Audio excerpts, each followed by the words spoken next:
అందరికీ నమస్కారం. Welcome to వేద డివోషనల్. ఎన్నో ఆధ్యాత్మిక ప్రశ్నలకు సమాధానం చెప్పడానికి ఇప్పుడు మనతో పాటు ఆధ్యాత్మిక గురువులు జ్యోతిష్య పండితులు కిరణ్ శర్మ గురుగారు మనతో పాటు ఉన్నారు. వారితో మాట్లాడదాం. నమస్కారం గురుగారు. అఖండ ఐశ్వర్యమస్తమ్మ. గురుగారు, ఈ నెల 15వ తారీఖు అమావాస్య ఉంది. అమావాస్య ప్రత్యేకమైన రోజుగానే మనం చూస్తూ ఉంటాం. కానీ కొంతమంది మాత్రం అమావాస్య మంచి రోజు కాదు అంటూ ఉంటారు. కానీ భగవంతుడిని చేరుకోవడానికి అమావాస్య కూడా ఒక పవిత్రమైన రోజు అనేది చాలా మంది కూడా తెలియదు. దాని ప్రాముఖ్యత గురించి చెప్పండి. రైట్, అంటే ఇది కొంత మీకు సవివరణంగా చెప్పే ప్రయత్నం చేద్దాం. అది కొంతసేపు కాకుండా అది కొన్ని ఎపిసోడ్లుగా వెళ్తుంది. బట్ ప్రస్తుతానికి దాని గురించి ఒక చిన్న ఇన్ఫర్మేషన్ మీకు ఇస్తాను. ఇక్కడ ఏముంటుంది, అమావాస్య అన్నప్పుడు రవిచంద్రుల యొక్క సమాగమం ఉంటుంది. అంటే ఇద్దరిలో ఒక తేజస్సు అనేది తగ్గిపోతుంటుంది. ఆ తేజస్సు తగ్గిపోవడం వల్ల ఏమిటంటే మిగతా గ్రహాల యొక్క పాపగ్రహాల యొక్క ఉధృతి పెరుగుతుంది. దానివల్ల ఏమవుతుంది, బలవంతుడు బలహీనుడైనప్పుడు బలవంతుడు పక్క జరిగినప్పుడు, అంటే ఒక పని మీద పక్కకి వెళ్ళినప్పుడు బలహీనుడు నేనే ఇక్కడ రాజు అన్నటువంటి ఒక భావనతో పైకి వస్తాడు. కాబట్టి అటువంటి బలహీన గ్రహాలకి బలహీనమైనటువంటి వ్యక్తులకి బలం చేకూర్చేటువంటి తత్వం ఈ యొక్క అమావాస్యకి ఎక్కువగా ఉంటుంది. అంటే ఇక్కడ మీకు బలహీనులు ఎవరు, బలవంతులు ఎవరు? శాశ్వత సద్బలవంతులు దేవతలే అని అర్థం. శాశ్వతంగా బలహీనులు రాక్షసులే. ఫైటింగ్ చేస్తూనే ఉంటారు వాళ్ళు, always they will fight, but somehow వాళ్ళు లాస్ట్ వచ్చరికి లూజ్ దెమ్ అనేది బాగా గుర్తుపెట్టుకోండి. ఎప్పుడు వాళ్ళు ఓటమిని అంగీకరించాల్సిందే. అంటే ఎందుకు, అధర్మం వైపు ఉన్న వాళ్ళు కాబట్టి ఓటమిని అంగీకరించాలంటారు. చాలా దేవదానుల యుద్ధాలన్నీ కూడా ఎదురుతాయి. అయితే ఈ అమావాస్య రోజున మాత్రం ఆ దానవులకి కొంత బలం పెరుగుతుంది. దానివల్ల ఏంటంటే నెగిటివ్ ఎనర్జీ, నెగిటివ్ తత్వాన్ని ప్రేస్ చేయడానికి వాళ్ళు అంటే ప్రేస్ చేస్తారు, అంటే దాన్ని అందరికీ దాన్ని విస్తరింపజేస్తారు. నెగిటివ్ ఎనర్జీని, కాముకమైన తత్వాన్ని, అరిషడ్ వర్గాల్ని పూర్తిగా ఇంకెక్కువ డెవలప్ చేస్తుంటారు. కామము, క్రోధము, మోహము, మదము, మత్సరము, లోభము ఇవన్నీ పెంచుతుంటారు వాళ్ళు. ఈ అమావాస్య అటువంటి స్థితి కనబడుతుంది. దీని శాస్త్ర దృక్కోణంలో అమావాస్య అనేది మనిషికి కీడు కలిగించే అవకాశం, నెగిటివ్ ఎనర్జీ బాగా ఉంటుందనే విషయాన్ని శాస్త్రంలో చెప్పబడింది. ఇప్పుడు సైంటిఫిక్గా వద్దాం మనం. ఎందుకంటే the people are Gen Z, all the people are talking about Gen Zs. What is the Gen Zs speciality? జంజీలు మంచిగా సంపాదించి ఆత్మవిశ్వాసంతో ఉంటే జంజీలు అంటాను నేను. వాళ్ళని ఆత్మవిశ్వాసం కూడా గంజాయి బ్యాచ్, నేను గంజి బ్యాచ్ అంటాను. ఈ జంజీలు గంజాయి తాగి గంజాయి తాగుతూ గంజిలాగా మారిపోకండి, ప్రమాదం తెచ్చుకుంటారు.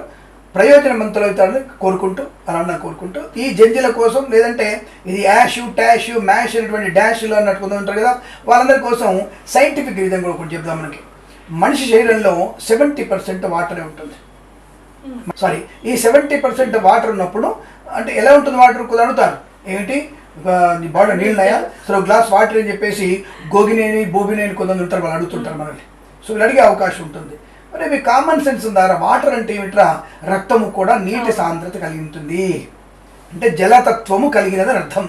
అది కూడా అర్థం చేసుకుంటే ఫిజిక్స్ ఎలా చదివారా మీరు, డాక్టరేట్ దాంట్లో మీరు అని మాలాంటి పిచ్చి ప్రశ్న అడగాల్సి వస్తుంది మనకి.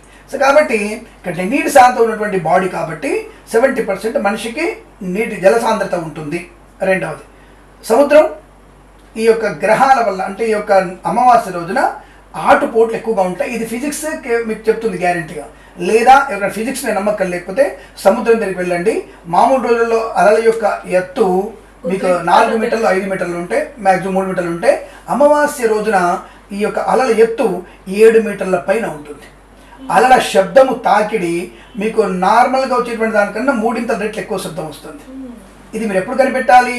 రాత్రి సమయంలో 9ంటికి వెళ్ళి మీరు బీచ్లో, మెరీనా బీచ్లోనో, విశాఖ బీచ్లోనో, భీమిలి బీచ్లోనో కూర్చొని మీరు నిలబడితే మీకు ఆ శబ్దాన్ని స్పష్టంగా గ్రహించవచ్చును. ఇది నేను కిరణ్ శర్మగా మీకు చెప్తున్న ఇన్ఫర్మేషన్. రేపు 15వ తేదీ జూలైలో వెళ్ళి అక్కడ ఉండండి, తెలుస్తుంది మీకు ఆ విషయం.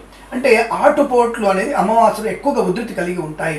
అంటే సముద్రం అనేది అతలాకుతలంగా ఉంటుంది అనేది సముద్రం చెప్తోంది. సైన్స్ కూడా అది చెప్తోంది. ఎస్, ఇది లోపల ఒక రకమైనటువంటి వలయాకారాలు ఏర్పడుతున్నాయి, దానివల్ల సముద్రంలో ఉప్పొంగుతుంది, కోస్తా అని చెప్తుంది కదా. అదేవిధంగా మనిషిలో కూడా ఈ 70%, అంటే భూమి మీద 70% వాటరే ఉంది, 73.6% వాటర్ ఉంది. ఇది ఫిజిక్స్ వాళ్ళు కరెక్ట్ చెప్పాలి. మనం లెక్కలు చెప్పదు కరెక్ట్ అవుతాం, మనం లెక్కలు మేము తెలుసుకుంటున్నాం. అల్గారిథం మాది కూడా. అలాగే బాడీలో ఉన్నటువంటి 70% జలసాంద్రత, భూమి ఉన్నటువంటి 73.9% జలసాంద్రత ఈ అమావాస్య టైంలో ఇబ్బంది పడుతున్నటువంటి విషయం కనబడుతుంది. కాబట్టి మనిషిలో ఉన్నటువంటి యొక్క నీటి సాంద్రత వల్ల, జల సంబంధమైనటువంటి విషయాల వల్ల మనిషిలో పైశాచికమైన భావనలు ఎక్కువ ఏర్పడే అవకాశం ఉంటుంది. చెడు వాసనలకి, చెడు వైపుకి వెళ్ళడానికి అవకాశం ఎక్కువగా ఉంటుంది. కాబట్టి ఈ సమయంలో కనుక మనం ఏదైనా చెడ్డవాడు వచ్చేసి కలుపుకుంటే ఆటోమేటిక్గా చెడు వైపు తిరుగుతాడు. కనుక ఈ సమయంలో అమావాస్య ఇటువంటి తత్వం ఉంటుంది కనుక మనిషికి మానసిక వికల్పం, శారీరక వికల్పము, ప్రమాదము, అనారోగ్యము, టెన్షను, ఇలాంటి మానసిక వేదన, కక్కుర్తి పడడము, వ్యామోహపడము, ఇలాంటివన్నీ, అతి ఆకలిగా ఉండడము, ఇలాంటివన్నీ ఉంటాయి. ఇక్కడ మనము ఇది 2 అయిపోయింది. సైన్స్ ఒకటి, జ్యోతిశాస్త్రం ఉంది. 3వది ఉంది. అంటే ఒక రకంగా మీకు చెప్పాలంటే దుష్టమైనటువంటి గ్రహాల పీడ, అంటే చేతబడి చేసే వాళ్ళు ఉంటారా? ఈ అమావాస్యలో ఉన్నటువంటి చేతబడులు చేయడానికి అవకాశం ఎక్కువగా ఉంటుంది. ఎందుకు? క్షుద్ర దేవతారాధన అంటారు. అది చేయడానికి అవకాశం ఉంటుంది. ఏమండి 20 సెకండ్స్ సెంచరీకి వెళ్తున్నాం మనం, ఏ చేతబడి అంటారు, మీరు ఎక్కడున్నారు, మీరు సైన్స్ అంతా కొట్టేస్తుంది. Okay, right, accepted. But what about the black magic? What is the black magic? ఇది సైన్స్. అంటే హిప్నటిజం, ఈ బ్లాక్ మ్యాజిక్ సైన్సా? నా చెప్పేటువంటి చేతబడులన్నీ నాదేమో యాషా? ఎక్కడున్నారు మీరు? నాకు అర్థం కాలేదు. What is the meaning of hypnotism, deep hypnotism? Hypnotism అంటే ఏమిటి? డీప్ హిప్నటిజం అంటే ఏమిటి? దాన్ని సైన్స్ అంటాం. అదే ఇక్కడ మంత్రాలు ఓం భీం భీం పట్ అంటాడు, అది వాడి మంత్రం మాత్రం హిప్నటిజమే. వాడు టైప్ ఆఫ్ మనిషిని లొంగ తీసుకోవడం, నువ్వు టైప్ ఆఫ్ మనిషిని లొంగ తీసుకోవడమే. నువ్వు దానికి సైన్స్ అని పేరు పెడుతున్నావు, నువ్వు నన్నే చూస్తున్నావు అని ఒక బిల్ల తిప్పుతావు, చూస్తాడు వాడు. ఒక మంత్రం చదువుతుంటాడు, నా వైపు చూస్తాను అని చెప్పేసి వశీకరణ మంత్రాలు అంటాడు వాడు. దట్ డిఫరెంట్ ప్యాటర్న్ డిఫరెంట్ తప్ప సిచ్యువేషన్ ఒకటేగా, చేసే పని ఒకటేగా. కాబట్టి అటువంటి విషయాల్లో మీరందరూ కూడా డీప్ హిప్నటిజమే, నథింగ్ బట్ చేతబడి చిల్లంగి అనుకోవచ్చు. ఇలాంటివి పర్ఫెక్ట్గా చేసేవాళ్ళు లేరు, ఇది 100% గ్యారెంటీ. ఒకప్పటి కాలం ఉండేవాళ్ళు, 80 ఏళ్ల క్రితం ఉండేవాళ్ళు, ఇప్పుడంతా పర్ఫెక్ట్గా చేసేవాళ్ళు లేరు. కాబట్టి అలాంటి వాళ్ళ ప్రయోగాలు చేస్తే కూడా ఈ ప్రయోగాల కోసం ఇలా ఉంటుంది. అటువంటి ప్రయోగాలు అనేవి ఈ రోజున చేసేటువంటి ప్రయత్నం. మంచి ప్రయోగాలు కూడా ఉంటాయి. పిల్లలకి దిష్టి పట్టింది, కొన్ని మంత్రాలు ఉపాసన చేసుకోవాలి, మంచితనం కోసం ఉపాసన చేయాలి, అంటే మంచి కోసం, ఏదైనా రోగనాశనం కోసం మంచి ఉపాసన చేయాలంటే అమావాస్య రోజు మనం ఉపాసనలు చేస్తే చాలా మంచిది. అంటే క్షుద్రదేవతారాధన కూడా అమావాస్యలో చేస్తారు. ఇన్ని రకాల ప్రయోజనాలు అప్రయోజనాలు ఉంటాయి. కాబట్టి అమావాస్యలు అందరూ చెప్పారు కామన్గా, ఇది నెగిటివ్ రా బాబు, ఈరోజు ఏ పని మొదలు పెట్టకు, ఈరోజు బయటికి వెళ్ళకు, రాత్రిపూట ఆడవాళ్ళు బయట తిరగకండి, అనవసరమైనటువంటి వివాదాలు ఏర్పడతాయి, లేనిపోయిన గొడవలు ఏర్పడతాయి అన్నటువంటి భావనతో అమావాస్యలు జాగ్రత్తగా ఉండమని చెప్తారు. కాబట్టి మీరు ఈరోజు ఏం చేయాలి మరి అంటే, లలితా సహస్రనామ పారాయణం, హనుమాన్ చాలీసా పారాయణం, దుర్గాదేవి అష్టోత్తరం, మృత్యుంజయ జపం చేసుకోవడం, అలాగే దేవి భాగవతాన్ని చదవడం, అలాగే ముఖ్యమైనది, అత్యంత ముఖ్యమైనది సర్వమంగళ మాంగళ్యే శివే సర్వార్థ సాధికే శరణ్యే త్రయంబికే దేవి నారాయణమూస్తే. ఈ శ్లోకం చదువుకున్న వారికి అద్భుతమైనటువంటి వాక్చాతుర్యం, జన వశీకరణ శక్తి బాగా ఉంటుంది. చదువుకోవడం అమ్మవారు మీలో ఆవహించి మీకు ఆనందాన్ని కలిగిస్తుంది, లక్ష్మీప్రదంగా ఉంటుందనే విషయాన్ని గమనించండి. ఇలాగే ఇప్పుడు లక్ష్మీ మాట వచ్చింది కదా, అమావాస్య రోజున మీకు లక్ష్మీ ప్రాప్తి కలగాలంటే ప్రదోషకాలంలో లక్ష్మీదేవి ఆరాధన చేయాలి. ప్రదోషకాలం అంటే ఇప్పుడు సూర్యాస్తమయం అరగంట ముందు నుంచి ప్రదోషకాలంగా తీసుకొని ఆ సమయంలో అమ్మవారిని పూజించాలి. ఇంకొక విశేషం, ఈరోజు అమావాస్య అంటే ప్రతి అమావాస్య రోజున మీరు ఎవరైనా సరే తప్పకుండా రాత్రిపూట, అర్ధరాత్రి పూట, ఇప్పటికీ మనకి మార్వాడీలు చేస్తుంటారు, ఈ అర్ధరాత్రి పూట అమ్మవారిని ఒక పద్మం వేసి కలశంలో అమ్మవారిని ఆహ్వానించేసి అమ్మవారికి ధూప దీప నైవేద్యాలు జరిపించిన వారికి, ఆ టైంలో లక్ష్మీ అష్టోత్తరం చదువుకున్న వారికి లక్ష్మీ ప్రాప్తి ఉంటుంది. ఎందుకు?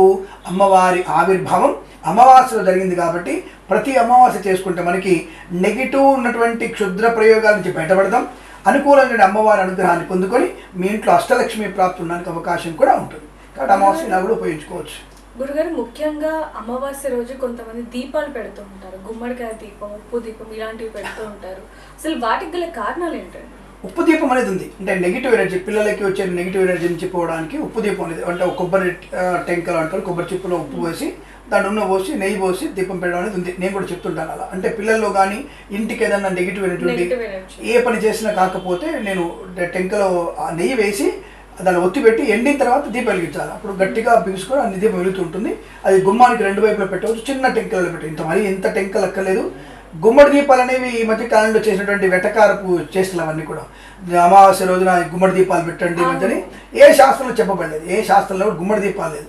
మరి ఉప్పు దీపం ఉందా అంటే ఉప్పు దీపం శాస్త్రీయమైనది, తిలదీపం. ఎందుకంటే నక్షత్ర జపం చేసేటప్పుడు మేమందరం కూడా అటువంటి లవణ దీపం పెడతాం, దానిపై లవణ దీపం అది ఎందు కాబట్టి తప్పకుండా మీరు ఆ లవణ దీపాన్ని పెట్టుకోవడం వల్ల తప్పకుండా మీకు మంచి ప్రయోజనం ఉంటుంది, అనుకూలవంతమైన శుభయోగాలు కూడా బలంగా ఉంటాయని చెప్పవచ్చు. గుమ్మడి దీపాలు ఏం లేవు.